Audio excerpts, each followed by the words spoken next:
So, of course, you're going to try to make your way out of Florida. And, the interstate runs right through that preserve.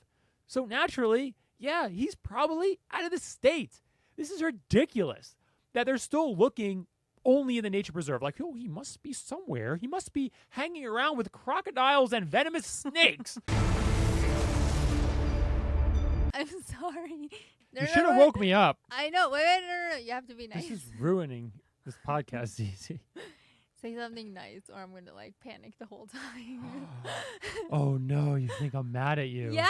Because I am. Oh, I'm really mad. How the fuck is that supposed to help? I am a little mad, actually, Zizi. No, you said check up on you. Yeah, you're supposed to check up on me and wake me up from my power nap and not just let me sleep for 3 hours. It wasn't 3 hours. If this podcast is low energy, it's all because of my assistant. No, stop. It's all because of her. Not helping. All because of her. I feel drained. I feel dead. I feel like I just woke up in the morning. Literally. I feel like it's 6 a.m. Welcome back to the Schaik podcast. I'm your host that overslept, Derek Van Schaik. My assistant, co-host, Gen Z, ZZ, who let me oversleep today. I slept for 3 hours. What the frick? You slept for an hour and a half. I told you to wake me up in a half hour. You said check up on me. Yeah, to what? To make sure I'm not dead? Yeah, exactly. Is that what you were thinking? Yeah. Are you crying again? Yeah. You're really I cry crying? when you yell. I don't ever really yell. You slightly raised your voice. I did not yell, though. Okay, but the tone in your voice changed. Yes, I'm pretty mad. You know I'm sensitive. Everyone's going to get on me on the comments. Some people did in the last podcast. Why? Because I called you cry? out. No, because I called you out on your body language. My body language, yeah. You remember? I can wear what I want. It's not flirting. That's fine. Yeah. I don't care. I actually said that, but some Yeah. people got mad at me for that. It's all good. Good. Good. They Go after they him. should He yell at you deserves more. it. What we're talking about in this podcast is the case of Gabby Petito. And That's sad. yes, with Brian Laundrie, who is now missing, but he's not really just missing. He's on the run. He's hiding, because I guess he's technically not a suspect in the case. Technically, even Not though yet. he's the main person of interest, which always seems to, at least with these high-profile cases, turn into a suspect. But they have to, I guess, have more evidence before they can actually call him a suspect in this case. He is a suspect, according to the FBI, for, I guess, stealing Gabby's money or whatever, using her money, and it was over $1,000. So they're using that in order to basically arrest him as soon as they find his ass. And it's just ridiculous that Brian Laundrie is missing, or the police totally don't know where he is. And they said that they were keeping tabs on him and specifically said that, we know where he is. Don't worry, guys. We know where Brian Laundrie is. So, it's okay. And a few days later. Yes, literally. It was a day later. Oops. That they were like, well, actually, we don't know where he is. Whoops. How do you miss that? How do you possibly drop the ball like that? That's what I'm asking. How is that possible? How could you be so incompetent? I mean, they just basically put it out to the world of how incompetent they are. They had one guy to look after. One guy. Just one. And they just lost him. Did they know he was home? They thought he was. I mean, I think that's where the last time they saw him. That's all they were going off of. Yeah. Is that they think that he's home. And here's the thing. The parents knew that he was going to this, preserve, this nature preserve, which is 24,000 acres, which is massive. And, the parents knew that. So if the parents knew, it wasn't like he snuck out at night. So why weren't the police in such good contact with the parents or the attorney to make sure they know where he is at all times? Why didn't they know? And it's not like he snuck out on foot. He drove his Mustang. He drove his Mustang to the nature preserve and then never came back for the Mustang. And the parents actually drove over to the nature preserve, took the Mustang back, and drove it back into their driveway. I mean, this was not someone just sneaking out with a disguise and a mustache and eyeglasses. This was just in his car. They couldn't even track a car? What? That's insane. He left in his car. How ridiculous is that? And what were the parents doing with the trailer they bought too? Yes, and then the parents, and that's something we also want to talk about. This is just really creepy and weird, and it's like how is what the that heck? not suspicious Yeah, during this time? right.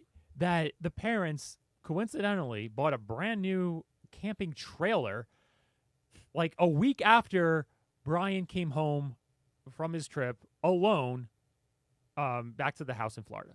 They bought a camping trailer so that they can go camping for a few days. Randomly, why? Why would you do that?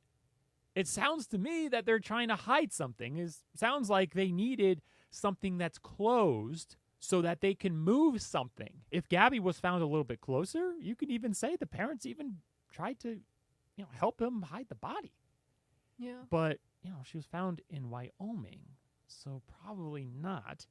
But maybe it's for other evidence. Maybe it's to stash away a whole bunch of food and things that Brian may need. So he's able to run and able to stay away from the police. And this whole thing, this is the most ridiculous thing. I mean, you saw me. Like, I was just like looking at the footage of the police searching that nature preserve, which is 24,000 acres. It's massive and it's mostly swamp. I mean, it's Florida.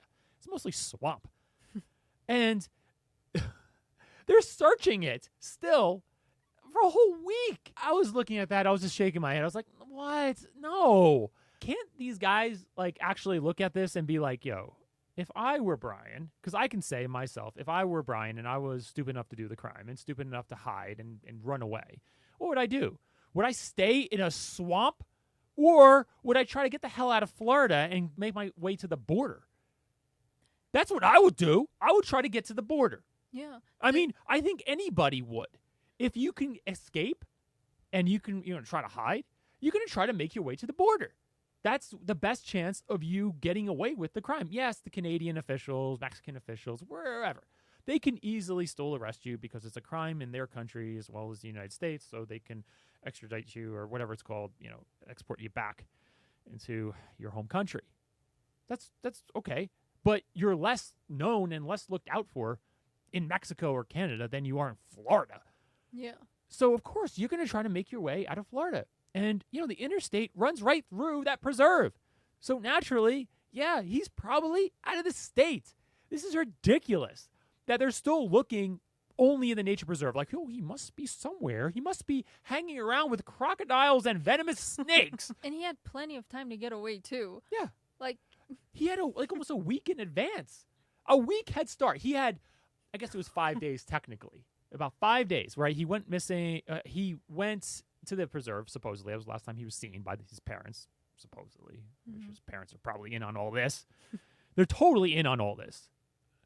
It's ridiculous. Or at least have some knowledge that he was involved and he's not this perfect, innocent person.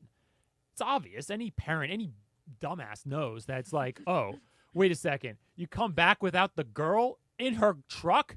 It's her truck. And you come back and she's not around, and you say you don't know where she is? Bullshit. Where is she?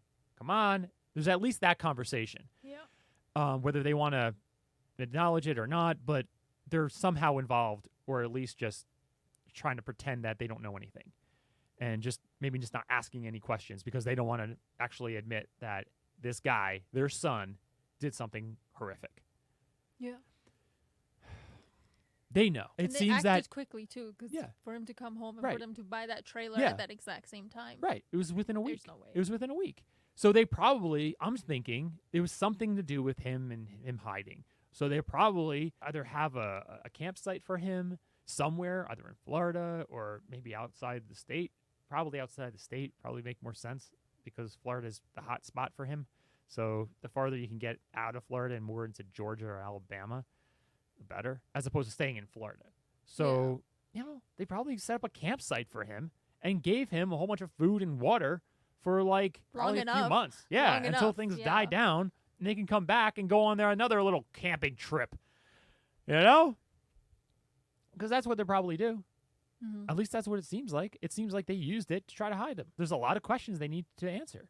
And that's the part that investigators can use to get them to talk, is start throwing out rumors. That's really Is that the fact. what the media does?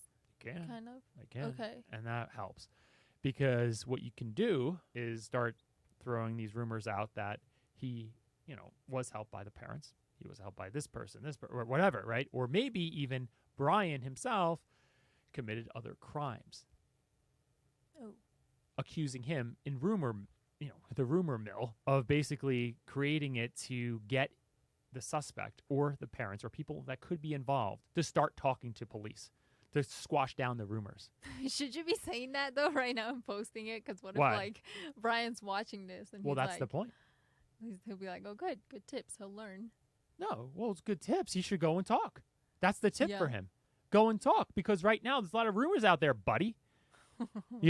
There's a lot of rumors out there that he's involved in more than one murder. The ones in Utah. Did he? I don't know. He may have to talk to, clear his name on those and talk about everything else too.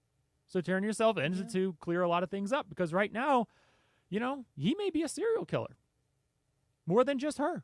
Holy I shit. don't know. He needs to talk to clear his name, to prove and provide his evidence of why he's supposedly innocent.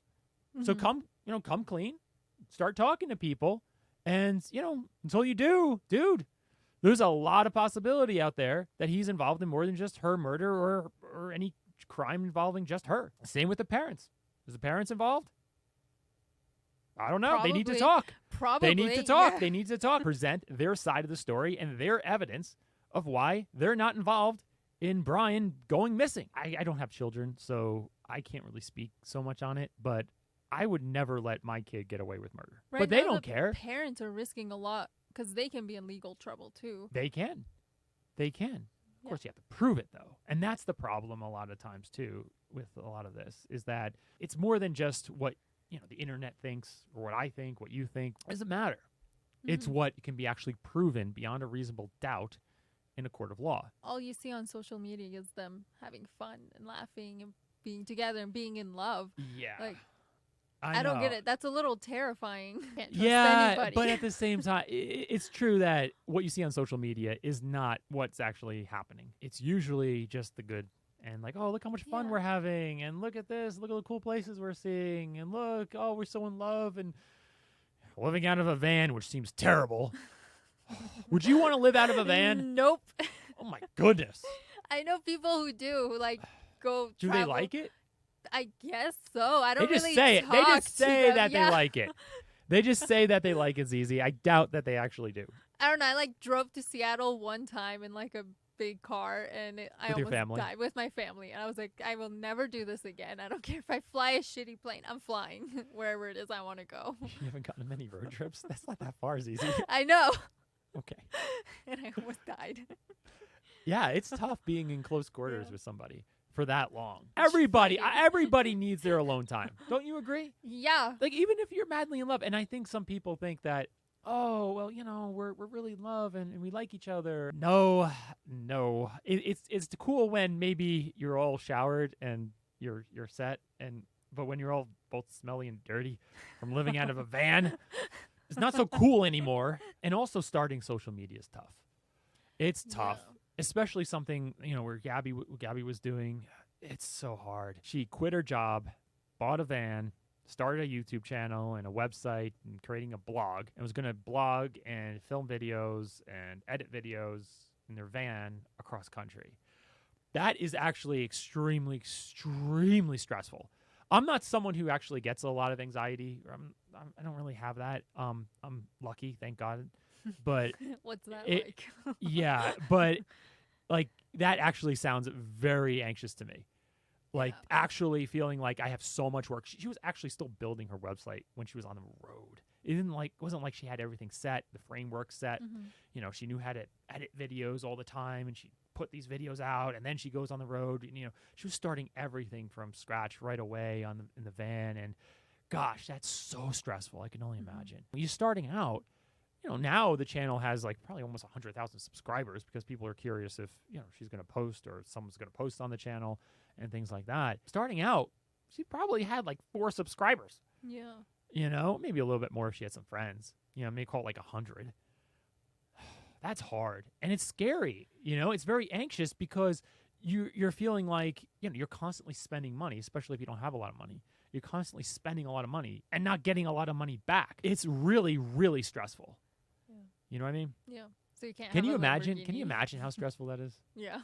No, I'm just barely making one TikTok in the comfort of my own home, and I'm like panicking about it. Yeah. So it's tough. there's no way. And also not having like Wi-Fi or any Mhm. good connection while you're on the road. You have to go to Mhm. like places like McDonald's and Starbucks and edit videos and try to work with memory cards, and then having your computer not have all the power and battery life. It's just a lot to worry about. It's not very easy. You don't ever feel very situated when you're living out of a van. It's really, really bad. Mhm. If you're prone to being anxious and you go on that trip and you're just saying, I'm going to do it. Here I'm going to do it. I can only imagine. Dang, that is stressful. That is stress to the max. Because what's happening, you're filming, throughout the day, and you're filming all this footage, all this great footage and all this stuff. Meanwhile, she's new. She doesn't really know how to put it all together. And at the same time, she still has to spend time to edit this stuff, Yeah. the footage. But at the same time, she still needs to drive and visit all the places all at the same time. So she's just constantly accumulating so much footage. And that's what we saw in her first video that she posted on her YouTube channel.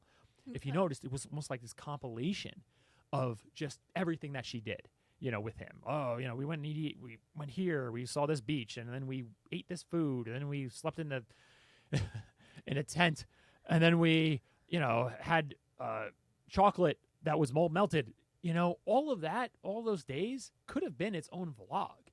But the problem is that she accumulated so much footage from months on the road. It's like, well, how do I post now? Do I just backlog post for like weeks at a time?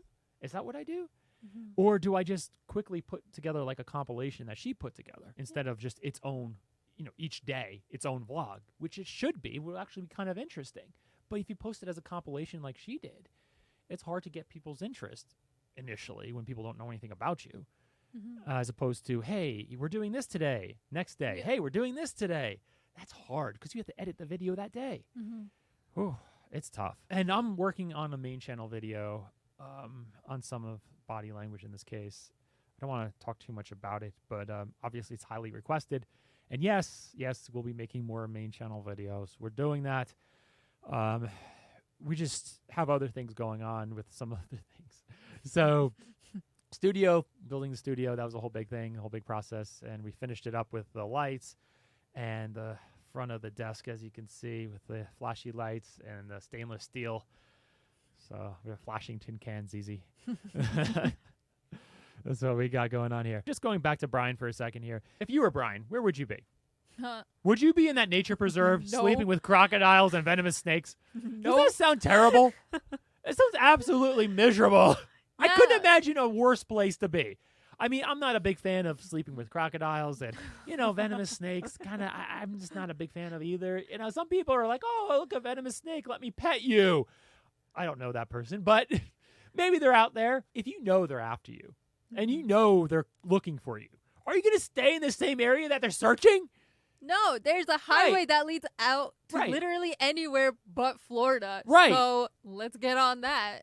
Right. You go north, you're in any other state, and you have a lot better chance of escaping all this if you Yeah. just go north. And if you were to stay in a wilderness or like somewhere in the wild, there are safer places Yeah. without crocodiles and swamps and Right. venomous spiders and snakes. Right. I'm sure you'll find a safer place in the trees. I'm trying to think where he would be. If he's not in another country Mhm. by now, Canada, Mexico, I would think, this is my thought, I think he's at a campsite. I Okay. think they have to look at campsites all in Florida and across the United States. Yeah. That's what I think. It's pretty simple. It's campsites. And I think that's obvious from the camper that the parents bought, that could have been used to help set up a camp outside of the general area that they know the police are going to be searching. That makes sense. Yeah. Right? Yeah. I think it's campsites. He's not sleeping in a swamp. I mean, this is ridiculous, guys. Oh my gosh. This is so cringe that they're like bringing in these like swamp buggies and shit. I mean, yeah. I mean, I don't know what they know. If they actually found some evidence, then maybe kind of look a little bit more. But this whole big search only at this nature preserve, 24,000 acres in swamps? No, if he's in that nature preserve, he's dead. That's the only way he'll be in the nature preserve. And if that case, gosh, that's a needle in the haystack, because he might be in the bottom of a swamp somewhere. I feel like he's a lot smarter with his plan. Like wherever he is, whatever it is he did. Clearly, he's a lot smarter than some police even. Yeah, and the police aren't thinking hard enough. They're not thinking creatively enough. And they're thinking on the line of an idiot. Yeah. It's like, well, if I was an idiot, where would I live? Where would I stay? How would I evade this? Oh, I'll sleep with venomous snakes and alligators. No. Why would anybody do that? Yes, even that. Mm-hmm. You're going to, and here's the thing too. It's such a big area, such a big nature preserve. It's not like they could even block off the entire thing. Even if they're like, hey, where are you, kid? Where are you? Yelling. He's like, oh, shoot, they're looking for me. I guess it's time to leave. He's not going to stick around and be like, oh, now I'm going to hide behind this tree. Oh, now I'm going to hide behind this tree. I'll build a tree fort. This is ridiculous. Yeah. Unless they have evidence. Maybe they do have evidence that he is there. And if that's the case, then kind of look a little bit. But, they're focusing all of their attention just on this. And I think they're just doing this for the media. They're just doing this just to make it look like they're doing something. Because really, they have they're caught blindsided. Yeah. They don't know. They made a mistake. They let him go. That's what it seems like. It seems like they're just doing it just for the media, just so that they can look less incompetent. But where would you stay? I would find a car and get out of here. Anywhere. Would you go across the border?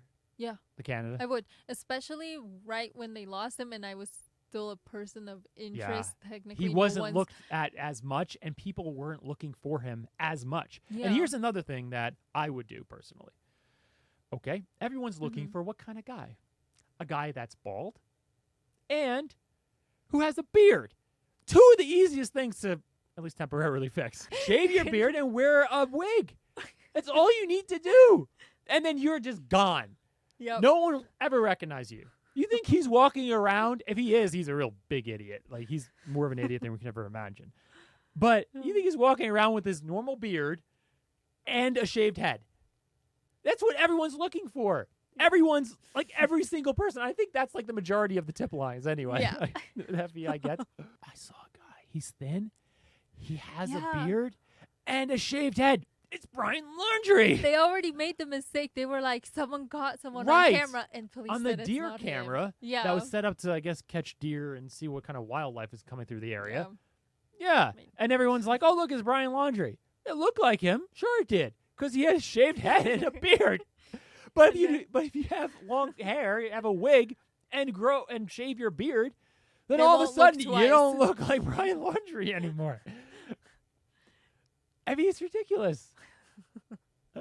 He doesn't even need to wear sunglasses. It's that extreme. Just hair. That's the biggest thing. Yeah. Yes. Just buy a wig. Buy a wig for $10 and you'll be gone forever. Take one. Go. Yeah, or maybe that's what his parents did. Yeah, maybe that's what they had in the van. A bunch of wigs. A wig. No, a whole bunch of wigs. It's crazy. It's terrible. It's terrible and sad. Yeah. But that's where we are with it.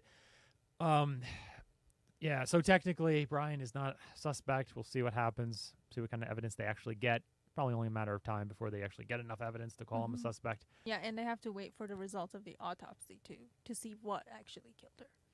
Yes. So that, too, can be big help. They know that it was a homicide. They just don't know, I don't think, at least right now, the cause of death. And that's what we're waiting for. It's the cause of death. And we'll see what it is. That's unfortunate. And it just makes you wonder how people like that actually think they're going to get away with it. Clearly, he thought he can get away with it because he drove back home in her van and was like, I don't know where she is. I don't know. Didn't even go to the cops and be like, yo, yeah, my fiance's missing somewhere out there, and I looked for her. She's gone. Okay. At least he had a plan. Yeah. This was no plan. This was just like, back. Oh, get a lawyer and run. That's what it was. I mean, I don't know, what would you do if you, even if you accidentally killed someone, would you come back? He didn't accidentally kill her. Yeah. I mean, Let's say even if it was an accident, like, wouldn't you run right there and then? No, if I accidentally killed somebody, like real accident, I would call the cops. Okay. I would call the cops. You wouldn't run. I wouldn't think I can get away with it. If you murdered someone, would you like come back home? I would never murder. This is terrible. I know. You're saying how would I get away with the crime? No, but I'm saying like he came home. He had a plan to leave again very easily. Well, so I don't think he had much of a plan. I don't think You he don't knew think what to so? do. No. I don't think so. I don't think he knew what to do. But it's so weird. Most people don't plan that. Mm-hmm. But then again, a lot of his room was filled with a whole bunch of things that were obsessive about murder. So And death, yeah. maybe he knows a little bit about this, more than police and authorities think he knows or giving him credit. One of the worst things you can do is underestimate your adversary because you're not looking at every possibility. Mm-hmm. And you're only looking at the possibilities that you think an idiot would do. Oh, well, he's not smart enough to think of something like that. Well, maybe he is. Maybe he actually read up on this stuff. Maybe he was a mystery book reader, and knew about some of this stuff and be like, oh, this is how people got caught. Yeah. Now, I'm not going to do that. Yeah. What really pissed me off was how that police officer, I saw one interview. I don't know the exact interview. Mm-hmm. But one of the police officers said that, oh, well, I don't think he's actually capable of, living in the wilderness that long, so it's only a matter of time we get him. It's like, says who? You don't think he is? Why not? Says who? And also, why would he be in the wilderness in the first place? Yeah. Why would you do that if you can, be at a campsite somewhere, anywhere other than, in a swamp, which is not a campsite? Yeah. With a wig and no beard. Yeah, exactly. That's my Right. guess. That is a pure guess, and I believe that that's a very likely possibility. He's at a campsite with a shaven face and a wig. That's what I Perfect. think. Yeah. And probably outside of Florida, Mm-hmm. ideally, if you're thinking about what he would do. And I think police need to start looking at it as, okay, not what would an idiot do. I'm sorry, I pointed at you. I don't mean that. I mean like an idiot. Jeez, that was really bad timing. What would an idiot do? Pointing the other way this time. Thank you. But what would an actual smart person do? What would maybe they do? Mm-hmm. The police may not be that smart there, but what would a smart person do? Would they stay in the swamp, or would they actually leave the swamp and try to find a campsite where they're not going to be found? And yeah, it's getting closer to winter, fall. It's getting into fall, colder weather, but still Florida. Florida's nice. Florida's nice in the winter. Florida's nice. You can stay outside all year long. Florida, Georgia, Alabama, that whole area. You even can make your way. You could even hop campsites. If you kind of have a good enough disguise, like we're talking about, a shaven face and a wig, you can freaking go anywhere. You can pretty much live your life. That's crazy. And I think his parents know something. Hmm. They may not know every one of his moves because they don't want to have any connection to him where they can get in trouble or, we can, result in him being found through connection and phone calls. They're where he's involved going. somehow. It's Yeah. kind of obvious at Yeah. this point. They have an idea. Yeah. It's crazy. It's crazy. Yeah. I would not cover for my kid. I'd freaking turn their asses in. I would so turn their asses in. Would you? Yeah, I would, but I would still visit them in prison. Yeah, I'll visit them in prison. Yeah. But I'll still turn their asses in. I would not get involved with that shit. I'd be like, no, I did I mean, not. this is not a small petty crime. This is major. Not only major for him, but major for them to cover it up. Something you do not get involved in. Mm-hmm. And it's only a matter of time. He will be found. The problem is when? A week, a month, 2 years, year? So it's only a matter of time. And anyone who tried to hide him is going to get in trouble. I mean, a lot of serial killers, it took them years, and a lot of He's not technically a serial killer right now. yet. He's not technically. Not yet. I mean, yeah. Maybe he could be. He could be. Maybe he could If be. he But he is- may have to come forward to tell everybody what's going on. Mm-hmm. Is he involved in other crimes? He could be. Right now, I'm assuming, yeah. He could be. Very much so. So he should come forward and clear his name and clear exactly what he is involved in and what he did. We are everywhere you get your podcast. We are on YouTube if you want to watch the show. But we are on Apple Podcasts, Google Podcasts, Amazon, you name it. That's where we are. Spotify, too. Everywhere. So, yes, everywhere. All the directories where you get your podcast, that's where you can find Schaik. So, if you're not already subscribed, give it a subscribe for more of these investigation breakdowns. And we'll see you at the top. Look at all the flashiness we have. Z. I know. I wonder how many people are going to actually say. It was distracting. Yeah. It was too distracting. All I can see is flashiness the whole time. What the fuck?